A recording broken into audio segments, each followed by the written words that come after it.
This story begins amidst a scene of utter devastation, common as that may be in certain tales. The city is engulfed in flames, its skyline ravaged by war. In the skies, armies clash with alien forces, their weapons scorching the heavens. On the ground, colossal monsters rampage through the streets, feasting on fleeing civilians as though they were mere prey. Suddenly, a beast of unimaginable proportions emerges. Its massive form blocks out the sun, plunging the battlefield into darkness. Yet, for reasons inexplicable, its presence feels strangely familiar, almost comforting.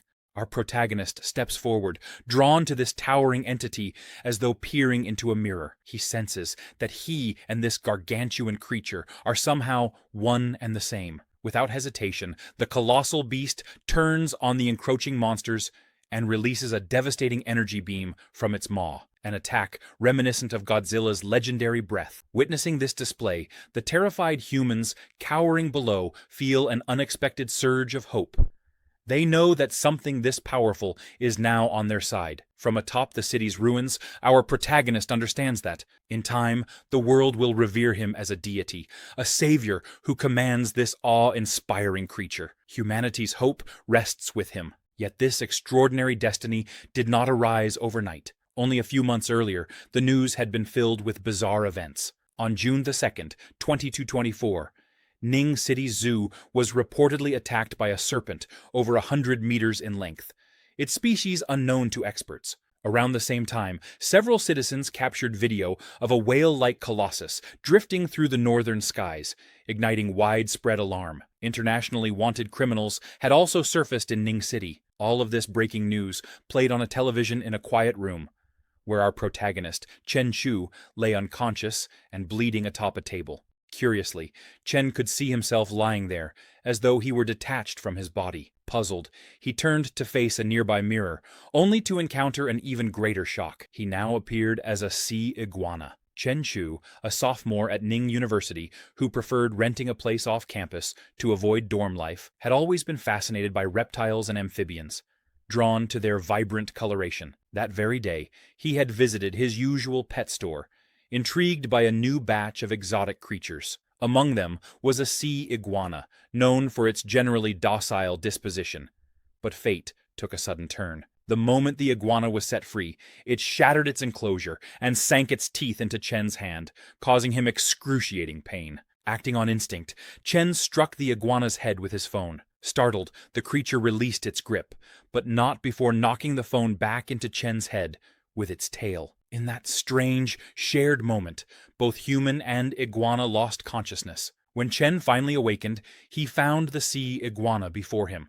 Something fundamental had changed between them. To his astonishment, raising his hand prompted the iguana to mirror his movement perfectly. It was as if he could control the creature's body as easily as his own arm. He grinned, considering that this might be his so-called golden finger, the special ability that so often heralds a hero's journey. But as he reflected further, a wave of disappointment settled in. Others who acquire such gifts often become world-shaking villains or transcendent beings. Meanwhile, he was saddled with a modest lizard. As he brooded, both his stomach and the iguana's rumbled in unison. Chen realized he had been unconscious all day and was now desperately hungry. He wondered what a sea iguana might eat. The curious reptile clambered onto his hand as he contemplated.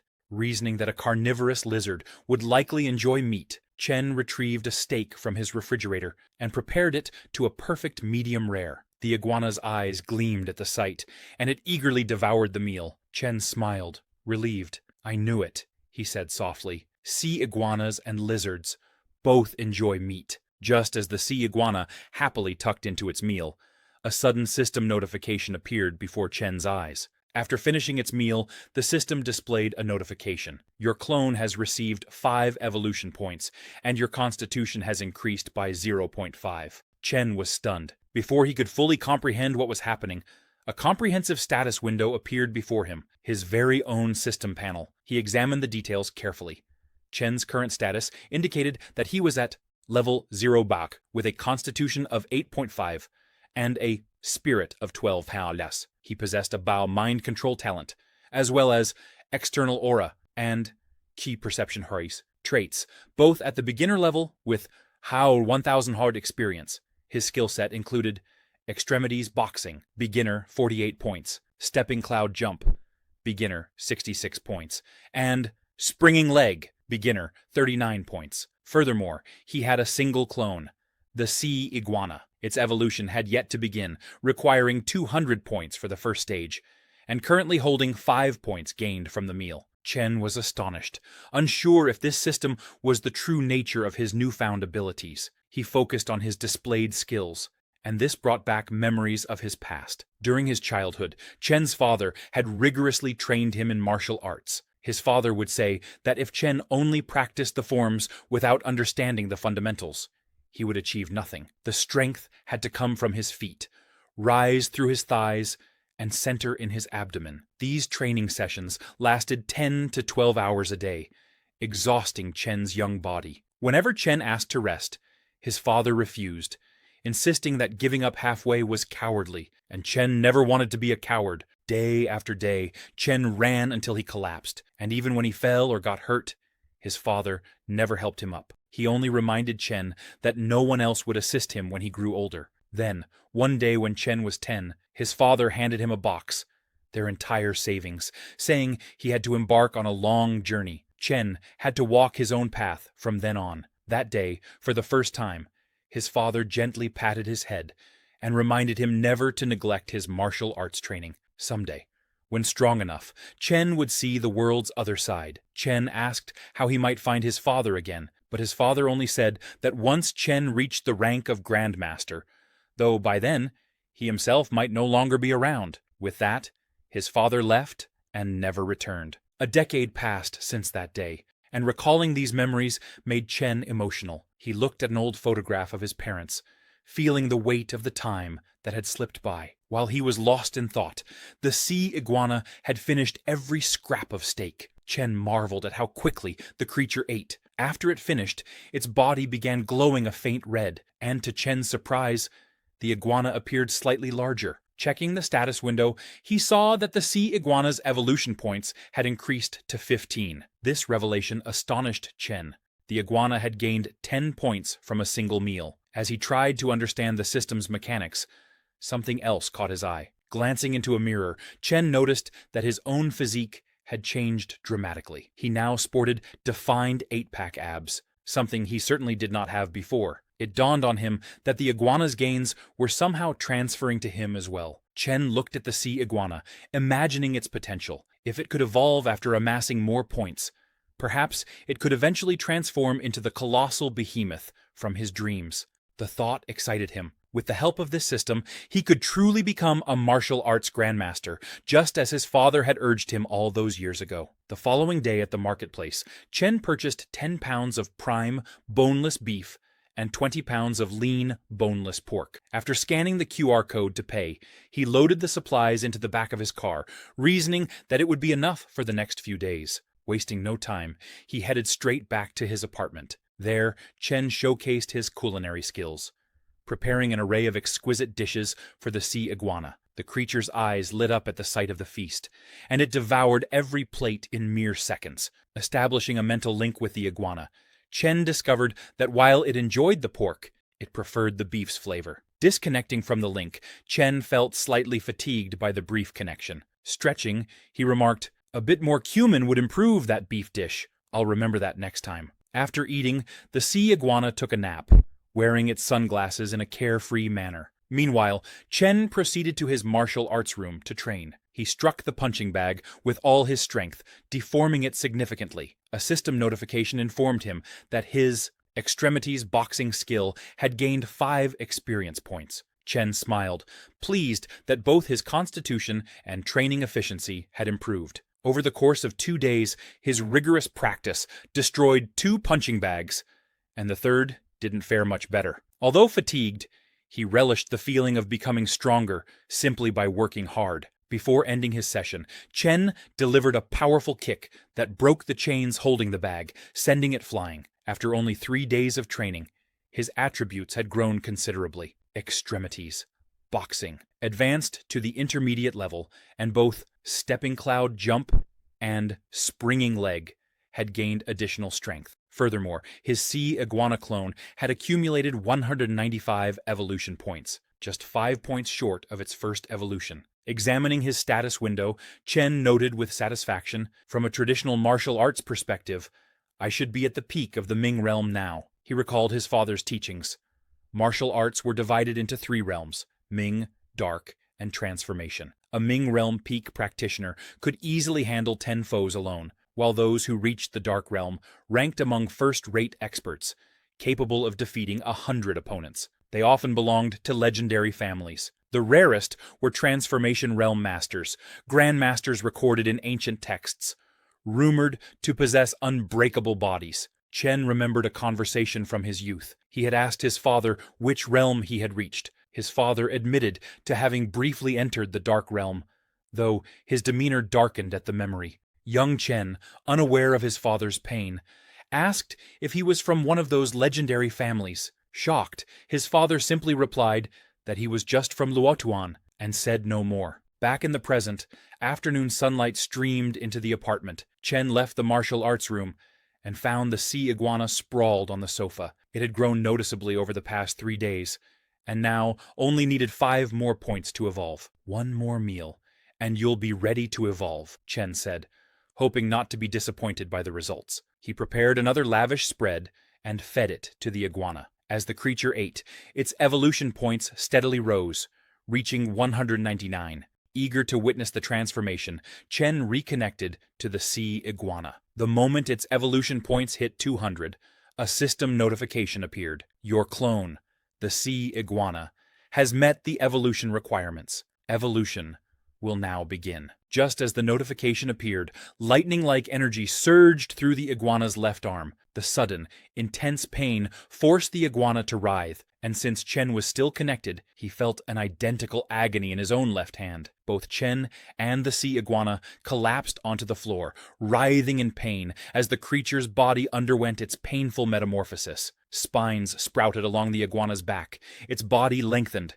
and thick, protective scales spread across its skin. Driven to agony by these rapid changes, the sea iguana thrashed wildly about the room, destroying anything in its path. After a few minutes, the agony subsided. Lying on the ground, Chen was astonished by the intensity of the pain. He never imagined that evolution could hurt so severely. Slowly getting up, he caught sight of the newly evolved sea iguana, now roughly the size of a crocodile. Intrigued by its transformation, Chen wanted to test its new strength. At his command, the iguana whipped its tail at a punching bag. The force of its strike caused the bag to explode, scattering fragments across the room. Chen nodded, impressed by the iguana's extraordinary new power. Simultaneously, he checked his status window and discovered that his own attributes had increased again. His constitution had doubled.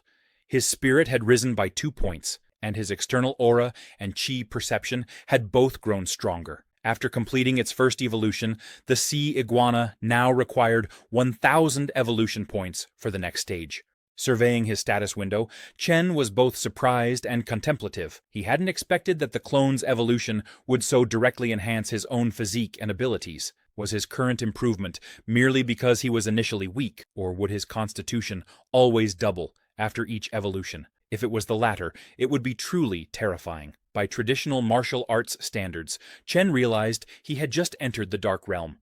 No small achievement. He activated the traits that allowed him to project external energy, marveling at the red aura emanating from his body. He was now officially a martial arts expert. From analyzing this energy, Chen concluded that with training, achieving about 100 skill experience points per day was his upper limit. Since the improvements were mirrored, he would need to rely on the sea iguana to push himself further. Re-establishing his mental connection with the creature, he found that when he unleashed his external energy, the iguana did the same. Chen was astonished. The iguana could replicate even his aura. Suddenly, the iguana grew alert, directing its gaze toward the main door. Someone was knocking. Chen hadn't expected a visitor.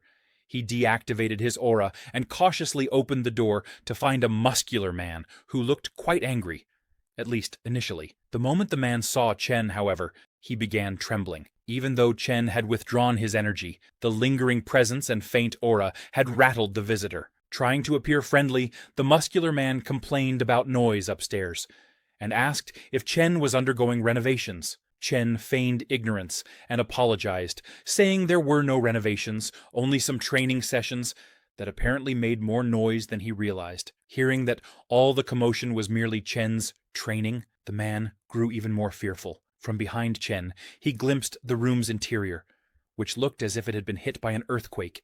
Everything inside smashed beyond recognition. Swallowing hard, the man realized it would be unwise to provoke Chen any further. He quickly excused himself, asking only if Chen could choose a quieter training method next time. Chen apologized again and agreed to adjust.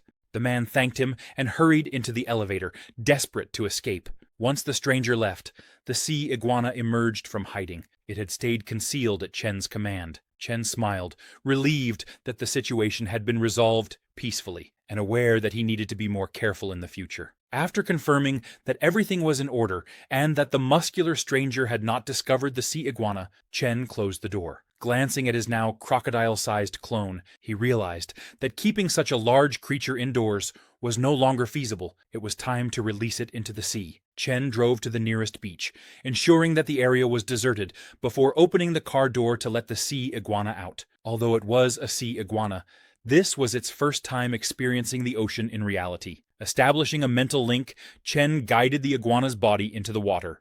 Once submerged, Chen activated his energy sense. Within a 10-meter radius, he could discern countless marine creatures. As he explored this underwater world, he spotted a 5-eyed fish swimming nearby. Shocked by its bizarre appearance, Chen decided to make it his first prey. Stealthily closing in, he launched an attack. Startled, the mutant fish darted into a hole on the ocean floor. Without hesitation, Chen followed. When the fish suddenly attempted a surprise counterattack, Chen struck first, sinking the iguana's sharp teeth into the fish's stomach. After killing and devouring it, a system notification informed Chen that his clone had gained 10 evolution points, and Chen's own physique had increased by 1. Chen was pleasantly surprised. Since the iguana's evolution, a normal meal would yield only 1 evolution point, yet this mutated fish had provided 10. It confirmed his suspicions that the world, with recent unsettling news, was far from peaceful. As he continued to roam,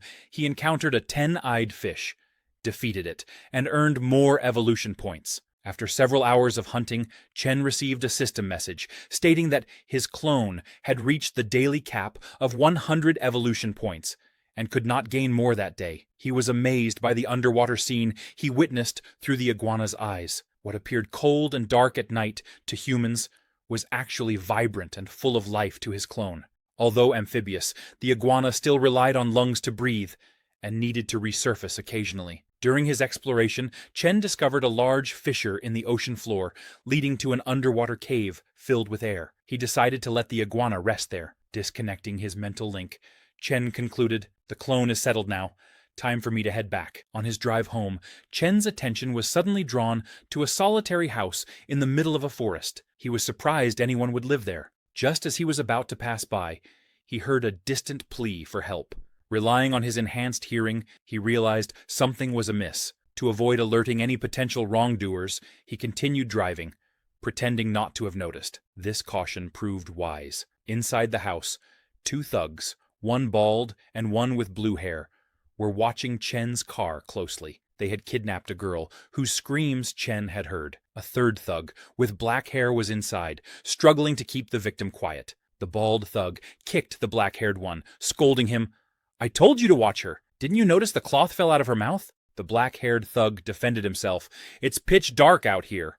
How could I have noticed when we dragged her in?" The bald thug grudgingly acknowledged that it wasn't entirely his subordinate's fault. Unbeknownst to them, Chen had overheard the call for help and taken note. While he continued on his way, his mind was already strategizing how to handle this dire situation. The black-haired thug shoved a cloth back into the girl's mouth, threatening her to keep quiet, or else he would let his companions enjoy themselves that night. The girl, terrified and helpless, had no idea that her savior had already arrived. Chen approached the house on foot, ensuring that the thugs wouldn't be alerted by a vehicle. He activated his energy sense, which worked like an X-ray vision, allowing him to see inside the house and count how many people were present. He observed 2 thugs drinking inside, a girl tied up with ropes, and another thug standing by the main door, snacking and busy on his phone. From the scene, Chen realized this was likely a kidnapping or human trafficking situation. There were 3 men total,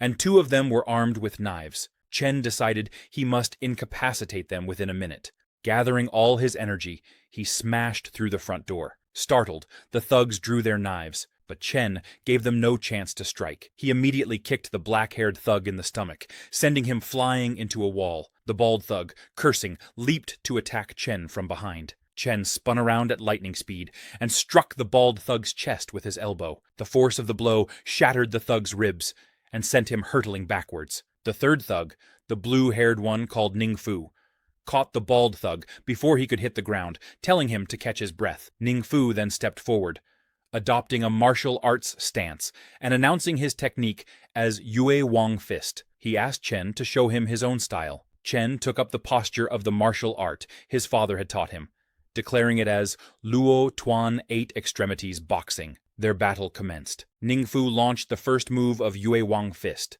Tou Lu Fist, aiming at Chen's face. Chen easily blocked the punch and pulled Ning Fu closer, attempting a face kick. Ning Fu blocked the kick with his leg and countered with Yue Wang Fist's second move, Two Horses Joined Tang, landing a solid punch to Chen's face. Chen felt the strike's power and realized Ning Fu was no ordinary thug. As Chen staggered, Ning Fu seemed confident, but Chen managed to keep his footing, and now Ning Fu was within his range. Surprised that Chen was still standing, Ning Fu hesitated momentarily. Seizing the opportunity, Chen unleashed the 8 Extremities Boxing's Iron Mountain Slam technique with his shoulder. The tremendous impact sent Ning Fu crashing to the ground. Yet, lying there, Ning Fu grinned, finding the situation intriguing. He stood up, admitting he never expected to meet a true Luotuan 8 Extremities disciple after coming down from the mountain. Ning Fu praised the Iron Mountain Slam, saying it deserved its reputation. Chen, however, shook his head,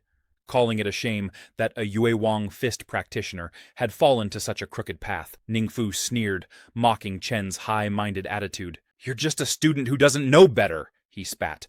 "Out in the real world, if you want to get ahead, you must do whatever it takes." With that, Ning Fu abandoned his martial techniques and attempted a dirty move, trying to jab Chen's eyes with his fingers. Chen reacted instantly, kicking Ning Fu's face and sending him sprawling. With all 3 kidnappers defeated, Chen's adrenaline subsided, and he slumped to the floor, acknowledging the danger of battles between martial artists.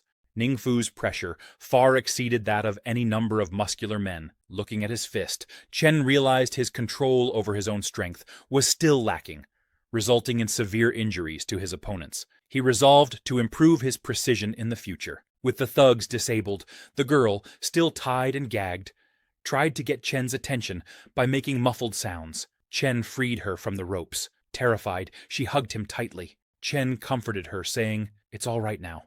Don't be afraid." Grateful, but still shaken, she thanked him. Once she calmed down a bit, Chen handed her a phone and instructed her to call the police after he left. He told her to tell the police that she didn't get a good look at him and didn't know who he was. The young woman, quite beautiful, nodded and agreed not to reveal his identity. 10 minutes later, the police arrived and surrounded the entire place. Officers stormed inside, ordering the criminals to put their hands up. They were shocked to find the 3 kidnappers already down, with only the victim standing there. The scene then shifts to the security agency's police headquarters, where Officer Guanqing reported to her deputy chief. She explained that clear footprints were found on the broken door, based on the door's flight, flung 3 meters away, and the snapped axle.